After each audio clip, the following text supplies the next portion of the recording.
Zgârciton a scăpat, dar capitanul nu are de gând să renunțe. În căutările sale, îl vede pe Zgârciton intrând într-o peșteră. Știu că ești aici. Înfruntă-mă, lașule. Zgârciton iese cu jumătate de față la lumină. Intră dacă ai curaj, eroule. Produsele te așteaptă. Capitanul intră în peșteră precaut, dar nu îndeajuns. E prins. În acel moment, capitanul a fost prins în capcană. Legat și fără scut, vede o pufoșenie. Bam, bam, ce avem noi aici? Dăm drumul.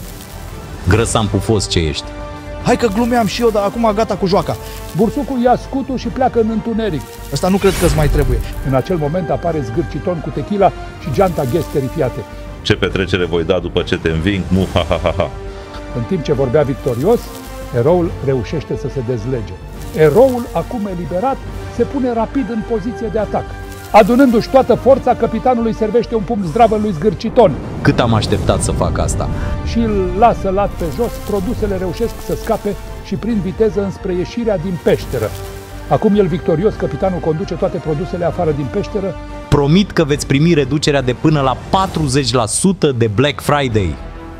Mulțumim, capitane! Capitanul a reușit acum să elibereze 10 de produse. Stă încrezător în fața peșterii când dintr-o dată e luat prin surprindere de o lovitură puternică. Acum de jos, ultima imagine pe care capitanul o vede este bursucul uitându-se la el Ce ai făcut, capitane? Ne-ai cam supărat acum. și își pierde cunoștința.